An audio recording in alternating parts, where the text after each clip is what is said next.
늘 같은 시간에 저와 늘 만나는 어떤 남성분이 계셨는데 중절모 모자를 쓰고 양복을 입으시고 한 손에 성경책을 들고 지하철을 한 칸 한 칸씩 돌아다니면서 5분 설교를 하던 남성분이 계셨습니다. 제가 전도사인 걸 알까 모를까 늘 궁금하긴 했는데 그분이 등장하면 제가 끼고 있던 에어팟의 보이즈 캔슬링을 끄고 볼륨을 좀 줄이고 그분이 무슨 이야기를 하나 귀 기울여 듣습니다. 그분의 이야기는 대부분 천국 이야기였습니다. 여러분이 죽어서 천국에 가야 하니 지금 예수 그리스도를 믿으십시오 라는 이야기를 5분 정도 설교한 뒤에 다시 다른 칸으로 이동해서 이렇게 5분 설교하는데 어느 날은 마지막 칸에 제가 앉아 있었는데 마지막 칸에 앉아서 하남 시청역까지 같이 타고 온 적이 있어요. 말을 걸까 말을 걸지 말까 고민하다가 괜히 걸면 좀 많이 길어질 것 같아서 걸지는 않았습니다. 요즘 그분을 못 봐서 조금 아쉬운데요. 매주 그분을 볼 때마다 저분이 말하는 천국이 과연 무엇일까 궁금해지곤 했습니다. 그래서 물어보면 선생님이 말하는 천국은 무엇입니까? 라고 질문을 하고 싶었는데 요즘은 만나지 못해 물어볼 기회를 잃어버렸습니다. 여러분 천국에 가고 싶으십니까? 네. 안 가고 싶으신가요? 저는 천국에 가고 싶습니다. 왜 우리가 흔히 아는 지옥불에 떨어지고 싶지는 않거든요. 저도 제가 좋아하는 맛있는 음식과 좋아하는 사람들과 천국에서 살고 싶습니다. 우리 모두 마음에 천국 소망을 품고 있습니다. 천국, 하나님 나라가 우리가 죽어서 가는 미래의 소망인 것은 부정할 수는 없습니다. 그런데 성경이 말하는 천국, 저는 오늘 하나님 나라라고 표현을 할 텐데 하나님 나라는 우리가 어딘가 도달해야 하는 하남시, 광주시와 같은 지도 위의 한 지점은 아닙니다. 목적지가 아니라 하나님이 다스리시는 곳, 하나님이 통치하시는 곳, 하나님의 통치가 일어나는 현장이 하나님 나라라고 성경은 말하고 있습니다. 내가 오늘 누군가를 대하는 태도, 내가 살아가는 방식, 내가 맺는 관계, 그 자리에서 하나님의 통치가 일어난다면 우리의 자리가, 우리의 오늘이 하나님 나라가 된다는 것이죠. 하나님 나라는 우리가 이 생에서 모든 시간을 다해서 죽어서 가는 미래이기 전에 오늘을 살아내야 하는 삶이어야 합니다. 제가 어린이들 사역을 하면서 천국에 대한 이야기를 막 합니다. 그럼 얘들아 우리 말씀을 듣고 그림을 그려보자 라고 하면 모두가 똑같이 그리는 그림 하나가 있어요. 뭘까요? 뭘 그릴까요? 천사? 구름을 그려요. 하얀 뭉게의 구름을 꼭 그립니다.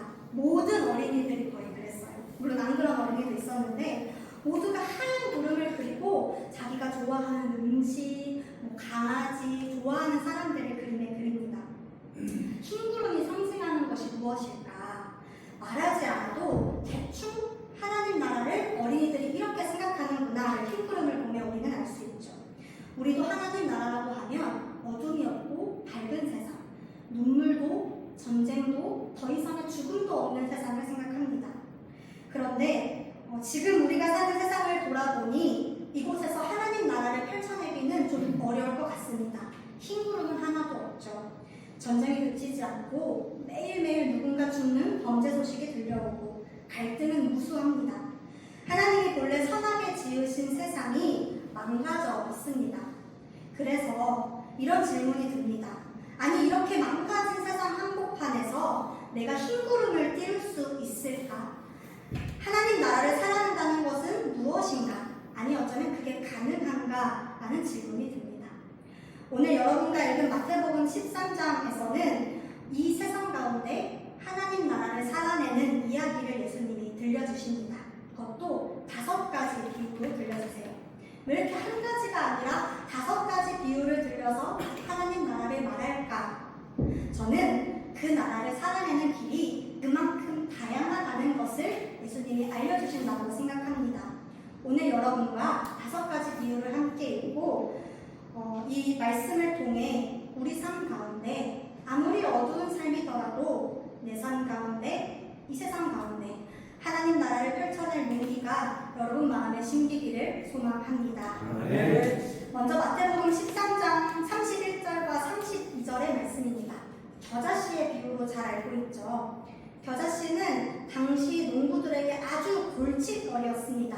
이건 약초도 아니고 관상식물도 아니고 뭔가 필요 없는 어떤 무엇인데 생명력은 왕성해서 다른 식물들이 자라날 자리까지 침범해버리는 풀이었습니다. 그래서 밭에 겨자를 심는다는 것은 상식적이지 않은 일이죠. 저도 어렸을 때 농사를 하면서 자랐습니다.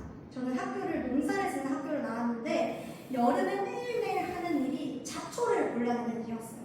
잡초들이 얼마나 이 뿌리가 깊은지 호미를 파도 이 잡초가 매일매일 자라나는 것을 보면서 왜 잡초의 생명력은 이리도 강한가? 겨자씨가 제가 느낀 그 잡초 같은 것이었죠. 우리 밭에 잡초를 심지는 않잖아요. 그런데 이 비유 속 이 사람이 예사롭지 않은 일을 한 거예요. 밭에 이 잡초 같은 겨자씨를 심은 것입니다. 모두가 의뢰하지 않았던, 의뢰 심는 것은 아니었던 그 겨자씨를 심은 겁니다. 농부들이 이건 심는 거야, 이건 심지 않는 거야 하는 기존 질서를 흔드는 도발적인 행동을 한 것입니다. 그런데 예수님이 오늘 이렇게 말씀하시죠. 하늘나라는 겨자씨와 같다. 어떤 사람이 그것을 가져다가 자기 밭에 심었다. 예수님께서 겨자씨를 하나님 나라라고 말씀하십니다. 기존 질서 속에 들어와 사람들이 질서라고 세워둔 것을 흔드는 것이 하나님 나라를 사는 삶이라는 것이죠. 예수님의 하나님 나라 운동이 실제로 그러했습니다. 당시 성전체제 한복판으로 들어가서 사람들이 움켜쥐고 있던 그 기독권의 질서를 흔드셨습니다. 정결해, 아니 너는 부정해 라고 나누던 그 견고한 경계를 무너뜨린 거예요. 그 경계 안에 겨자씨 하나를 심으신 것입니다. 그러니 예수가 하나님 나라를 살아내야 돼 라고 말할 때는 세상의 질서에 맞춰서 얌전히 살아, 도는 도고 내는 내야에 맞춰서 사는 것이 아니라 도가 내가 될 수 있다는 상상을 하면서 살 수 있다는 도전입니다. 상식을 조금 넘어서 사람들이 세워둔 질서의 바깥으로 우리의 삶이 움직여 보는 것입니다. 하나님의 통치가 내 삶에 들어오면 지금까지 당연하게 여겼던 것이 흔들리기 시작합니다. 내 고집이, 내가 확신했던 내 성향이, 모든 것들이 흔들리게 됩니다. 거룩한 사건이 우리 삶에 침입해 우리의 경계를 무너뜨리고 그 안에 새 하늘과 새 땅을 열어가는 것이죠. 변화는 두렵습니다. 익숙했던 동네를 떠나는 것은 무섭고 새로운 사람을 만나는 것은 두렵습니다.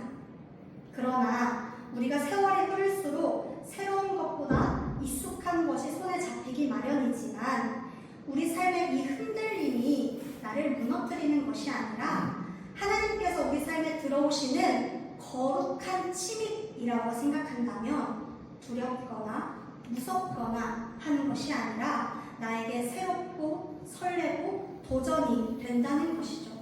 우리 삶이 겨자씨를 심는 삶이 된다면 하나님이 끊임없이 우리 삶에 거룩한 침입을 하실 것입니다. 거룩한 침입을 즐길 때 우리 삶에서 하나님 나라가 나타나게 되는 것입니다.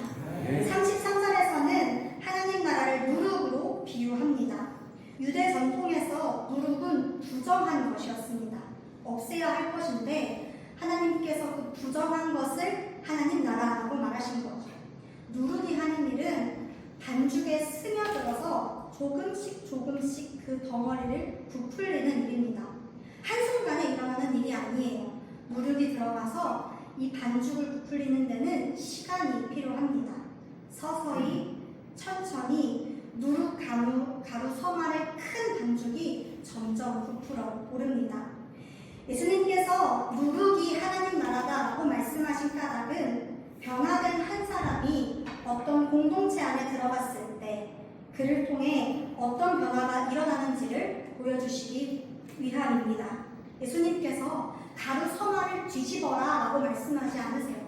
큰 반죽을 엎어버려라, 큰 반죽을 변화시켜라 라고 말씀하시는 것이 아니라 누룩처럼 반죽 속으로 들어가야 함을 말씀하시는 거죠. 부풀리는 일은 누룩이 하는 일이기 때문입니다. 그러니 하나님 나라를 살겠다고 고백하는 사람은 자기가 놓인 그 자리에서 스며들어서 자기를 통해 우리 안의 공동체의 거룩한 변화를 일으키는 사람입니다. 내가 누룩이 되어서 내가 저 반죽이 어떤 반죽인지는 모르겠지만 내가 거룩한 변화를 만드는 사람이 되겠다 고백하는 것이 하나님 나라를 살아내는 사람의 일이겠죠.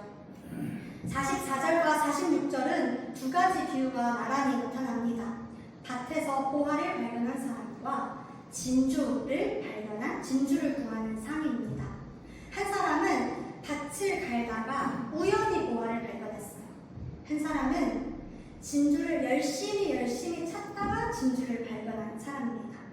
한 사람은 뜻밖에 만났고 또 한 사람은 간절히 찾다가 만났습니다. 그런데 만난 뒤 두 사람의 모습이 똑같습니다. 둘 다 자기가 가진 모든 소유를 팔아서 그 하나를 샀습니다. 성경에 보니 가진 모든 소유를 팔아 진주를 사고 보화가 묻힌 밭을 샀다고 합니다. 왜 그랬을까요? 그 하나의 값을 알아봤기 때문입니다. 내게 여러 가지가 있어도 그 소중한 하나를 만나면 나머지를 내주는 것이 아깝지 않은 일이 됩니다. 이걸 고민하다가 나에게도 이런 경험이 있지 않을까 곰곰이 생각해보니 결혼을 한다는 것이 이런 거였지 않았나? 라는 생각을 합니다. 저는 다른 사람과 만날 우수한 가능성을 접어두고 한 사람을 선택해서 결혼을 했습니다. 왜 웃으시죠? 제가 만날 여러 가지 가능성, 여러 가지 사람들이 있었는데 저는 소중한 사람을 만나서 그 사람을 선택해서 다른 가능성을 접어둔 거죠. 제가 이렇게 고백하는 걸 제 짝꿍이 알아야 할 텐데, 그렇죠? 나중에 만나면 알려주세요. 나에게 여러 가능성과 선택지가 있지만 가장 중요한 것을 발견하니까 그 여러 가지가 더 이상 중요하지 않게 된 것입니다. 선택을 하고 나머지를 내려놓는 것이 사랑이죠. 하나님 사랑도 이러한 거 아닐까요? 진주를 판 상인도 보화를 찾는 그 사람도 하나를 선택했습니다. 그렇다면 예수 그리스도가 우리 주인이다라고 고백하는 저와 여러분은 무엇 하나를 지금 선택했습니까? 내 삶에 여러 가지가 있고 주님이 있는데 우리는 과연 무엇을 선택했습니까? 그리스도인이라고 고백하는 우리는 예수가 걸어가신 길을 나의 길로 삼는 사람들입니다. 그 길이 조금 좁더라도 그 길을 갈 때 내가 좀 상처를 입고 손해를 받더라도 이 길이 나의 유일한 길이기 때문에 그 길을 걸어갑니다. 살다 보면 그 길을 걷다가 잠깐 주저하기도 하고 새길로 빠지기도 합니다. 그러나 멈추는 것이, 옆길로 새는 것이 습관이 된다면 우리 결국 그 길을 걸을 수가 없어요. 그 길에 완주할 수 없고 도달할 수가 없습니다. 하나님 나라를 산다는 것, 내가 그리스도인으로 산다는 것은 진주 상인이 모든 소유를 다 내려놓는 것처럼, 보화를 발견한 사람이 모든 것을 내려놓고 밭을 산 것처럼 내가 예수의 길을 가겠다라는 엄중한 결단을 하는 고백입니다. 여러분은 예수 그리스도를 선택했습니까? 네. 아니면 선택할 준비가 지금 되어 있습니까? 내 삶에 여러 가지를 다 쥐고 살 준비가 되어 있습니까? 아니면 예수님이 나의 삶의 주인이다라고 고백하며 그 길을 걸을 준비가 되어 있습니까? 어쩌면 이 비유는 우리가 그런 결단을 했는가라고 묻는 질문이기도 합니다. 마지막 비유죠. 47절에서 예수님은 하나님 나라를 바다에 그물을 던져 온갖 고기를 잡아 올리는 것에 비유합니다. 여기서 중요한 것은 온갖 고기입니다. 삼치만 잡고 싶어 삼치만 잡은 것이 아니라 오징어도 따라온다는 거예요. 온갖 고기가 그물에 잡아 올라옵니다. 바다에 그물을 던지면 내가 원하지 않는 것도 잡게 됩니다. 좋은 것도 나쁜 것도 가리지 않고 다 담기는 것이 바다에 던져지는 그물이죠. 예수님께서는 당시 바리새파, 제사장, 율법학자들을 거룩을 지킨다고 자부한 사람들을 비판했습니다. 정결한 것과 부정한 것을 갈라서 너는 거룩하지 않아, 너는 거룩해 라고 이렇게 사람을 갈라놓는 것을 비판하신 분이 바로 예수님입니다. 그들은 자신들이 거룩의 수호자라고 말했어요. 그래서 그들이 날마다 부정한 사람들은 성전 밖으로 내쫓았습니다. 그러나 예수님께서는 그 성전 밖으로 나온 사람들을 바라보셨습니다. 병자들, 귀신 들린 사람들, 세리들, 여자들, 어린아이들, 죄인이라 불리던 모든 사람을 그물처럼 품으셨어요. 그물은 모든 것을 담습니다. 나쁜 물고기, 죄인, 세리. 그것이 무엇인지 규정하지 않고 일단 다 잡아드립니다. 그리고 난 후 48절과 49절의 말씀처럼 골라내는 것은 사람의 일이 아니라 하나님의 일입니다. 하나님이 골라내실 것이니 우리가 미리 할 필요가 없다는 것이죠.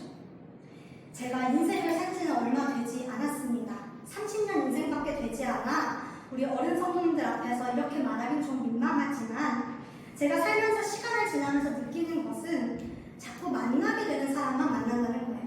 제가 이제 일을 시작하고 제 인생의 울타리가 딱 정해지니 새로운 사람을 만날 기회가 없습니다. 학교를 다닐 때는 내가 원치 않아도 새로운 사람을 만났는데 나와 좀 다른 분야의 사람들과 만나 대화할 기회가 있었는데 일을 시작하고 나니 비슷비슷한 사람들끼리만 매일 만납니다. 그래서 비슷비슷한 사람들끼리 맨날 똑같은 얘기를 하고 살아요. 아마 성도님들도 지금 삶의 울타리가 그런 매일 만나는 사람들과 만나고 인사하고 이야기를 하시겠죠.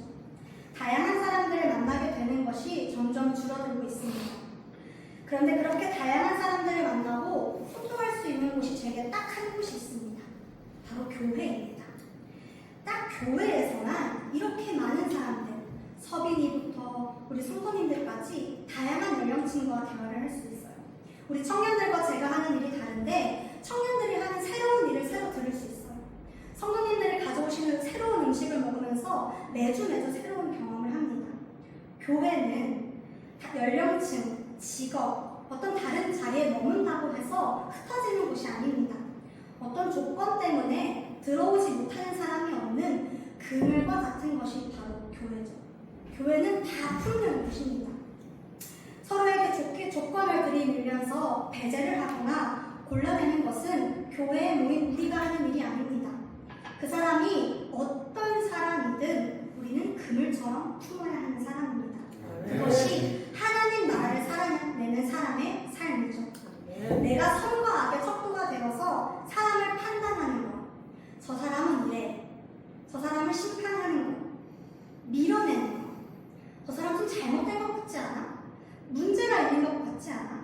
나랑 좀 다른 것 같지 않아? 내가 저 사람 하는 일을 봤는데 좀 이상한 것 같아. 이렇게 밀어내는 것은 우리의 일이 아닙니다. 우리는 그저 겸허하게 그물이 되어서 그리스도 안에서 온갖 것을 품어내는 사람이 되는 것입니다. 그 안에서 골라내는 것은 하나님이 하시는 일입니다. 예수님께서 이 하나님 나라에 관한 5가지 비유를 말씀하시고서 제자들에게 이제 물으십니다. 얘들아, 너 내 말을 다 깨달았어? 내 말을 다 이해했니? 그 제자들이 이해했습니다, 깨달았습니다 라고 답해요. 어쩜 이렇게 답을 할 수 있을까? 제자들이 정말 예수님의 말씀을 깨달았다고 했을까? 이건 무슨 뜻일까? 궁금하니 이어서 말씀하십니다. 마태복음 13장 52절의 말씀인데요. 우리 함께 읽어볼까요? 마태복음 13장 52절의 말씀 읽어보겠습니다. 시작! 예수께서 그들에게 말씀하셨다. 그러므로 하늘나라를 위하여 훈련받은 율법학자는 누구나 자기 곳간에서 생각과 다른 것을 꺼내는 집중과 같다. 예수님이 이해했다는 제자들의 말을 듣고 곡간을 말합니다. 그럼 너희는 곡간을 가진 사람이다. 곡간이 무엇인가요? 당장 오늘 쓰지 않아도 쌓아두는 곳이죠. 내 양식을 쌓아두는 곳이 곡간이죠. 필요한 날이 오면 꺼내 쓰는 곳이 곡간입니다.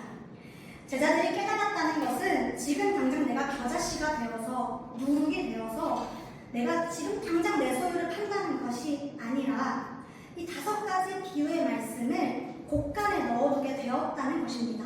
내가 지금 당장은 못할 수도 있어요. 지금 당장 겨자씨가 되긴 조금 두렵지만 내 곳간에 이 말씀을 넣어놔서 필요한 자리가 오면 꺼내 살아낼 것이 내 곳간에 생겼다는 것입니다. 낡은 질서에 서 있을 때는 겨자씨를 꺼내 심고 내 곳간에서 이 공동체 안에서 나 하나 변해서 뭐가 달라질 게 있어 라고 싶을 때는 내가 누르게 되고 결단이 필요하고 길을 잃었다고 느끼는 자리에서 보화와 진주를 선택하고 판단하고 배제하는 자리에서 그물을 꺼내는 것입니다. 곳간에 새 것과 옛 것을 함께 꺼낸다고 합니다. 내가 오래전부터 물려받은 믿음의 이야기와 신앙의 유산 그리고 오늘 새로 들은 이 5가지 비유를 함께 곳간에 두어서 내가 내 삶 속에서 이 현실 속에서 함께 꺼낸다는 고백입니다. 그러니 오늘 예수께서 말씀하신 5가지 비유는 하나님 나라가 어디에 있는지 알려주는 지도가 아니고 우리가 오늘 하나님 나라를 어떻게 살아낼 것인가를 알려주는 레시피인 겁니다.